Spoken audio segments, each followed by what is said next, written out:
மக்களே வணக்கம் நமஸ்காரம் வெல்கம் டு அவர் சேனல் போஜனம். இன்னைக்கு ஹாப்பி தீபாவளி. எல்லாரும் சேஃபா கொண்டாடினேலா? நேற்று ராத்திரிலாம் ஜோரா பட்டாசு வெடிச்சிருப்பேன். கங்காஸ்தானம் ஆச்சா எல்லாரும் பெரியவா அத்தனை பேர் பார்க்குறவாளுக்கு நமஸ்காரம். அதாவது இன்னைக்கு நரக சதுர்த்தி, அபினவ் வித்யாதீத்தரோட ஜெயந்தி. நான் சொன்னேன் இல்லையாப்பா, நம்ம அம்பாளுக்கும் ஆச்சாரியாளுக்கும் ஏதாவது ஒரு ஃபங்க்ஷன் வந்துட்டே இருக்கும். அதுக்கு நம்ம ஸ்வீட் பண்ணாமல் எப்படி? அம்பாளுக்கும் ஆச்சாரியாளுக்கும் ஏதாவது பண்ணலைன்னா என் மூச்சு நின்று போச்சு படையப்பா மாதிரி. ஸோ படையப்பா மாதிரி என் மூச்சு நின்று போயிடுவேன். என் குருநாதருக்கும் என்னோட அம்பாளுக்கும் நான் பண்ணலைன்னா. ஸோ இன்றைக்கி வந்து ரவை பாயசம் தான் பண்ணியிருக்கேன்.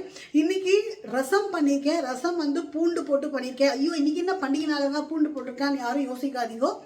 ஏன் அப்படின்னு கேட்டீங்கன்னா, நாளைக்கு அமாவாசை, இந்த திருப்பி கந்த சஷ்டி வருது இல்லையா, 7 நாள். ஸோ அந்த முருகனோட கிருப்பையில்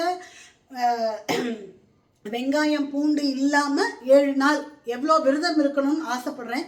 பட் விரதம் இருக்க முடியுமா என்னன்னு எனக்கு தெரியல. அந்த முருகர் தான் எனக்கு வந்து தெம்பையும் நான் என்ன பண்ணுறேனோ, இது வந்து என்னோட ஒன் அண்ட் ஒன்லி என்னோடது.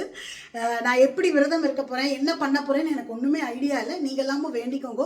அட்லீஸ்ட் நான் என்ன நினச்சிட்டு இருக்கேன் அப்படின்னா, காத்தாலேருந்து சாப்பிடாம சாயந்தரம் ஒரு டிஃபனாக சாப்பிட்டுக்கலாம், ரைஸ் சாப்பிடாமல் இருக்கலாமான்னு யோசனை பண்ணிட்டு இருக்கேன்.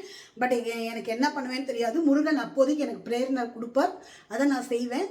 ஸோ அதனால் இன்றைக்கி நான் பூண்டு போட்டு மன்னார்குடி ரசம் தான் வச்சுருக்கேன். இன்றைக்கி ஃப்ரெஷ்ஷாக பொடி தீர்ந்து போயிடுது, ஃப்ரெஷ்ஷாக அரைச்சிருக்கேன். இது தனியாக செப்பரேட்டாக ஷார்ட் வரும் குக்கரில் வைக்கிறது. இது ஆல்ரெடி கேட்டிருக்கேன் நம்ம சப்ஸ்கிரைபர்லாம். ஸோ அதனால் இதே மாதிரி தான் எல்லா ரெசிபியும் நீங்கள் வந்து ட்ரை பண்ணுங்க. ரசம் வந்து குக்கரில் வைக்கிறது ரொம்ப ஈஸியாக இருக்குது. இன்றைக்கி நரக சதுர்த்தி. நான் வந்து பூஜைக்கு எல்லாம் சுவாமிக்கு எடுத்து வச்சுட்டேன். உங்களுக்கு அதையும் நீங்கள் பார்ப்பேன் அபினவ் வித்யாதீத்தரை. இது வந்து ஏன்னா கொஞ்சம் இதெல்லாம் முடிச்சு எல்லாம் பண்ணிட்டு நிதானமாக ரிலாக்ஸாக உட்காந்து பூஜை பண்ணணும்ப்பா. அதனால் சும்மா ஒரு கிளிப்பிங்கை மட்டும் நான் உங்களுக்கு எடுத்திருக்கேன். வாங்க நம்ம என்ன சமையல் அப்படிங்கிறத பார்க்கலாம். பார்த்துட்டு போஜனத்துக்கு லாட்ஸ் ஆஃப் லவ் கொடுக்குறேன். தேங்க்யூ ஸோ மச், சப்போர்ட் பண்ணுங்க. ஸோ இப்போ தான் இனிமேல் தான் பூஜை ஆரம்பிக்க போகிறேன். சும்மா வச்சுருக்கேன். இன்றைக்கி அபினவ் வித்யாதீத்தர் ஜெயந்தி.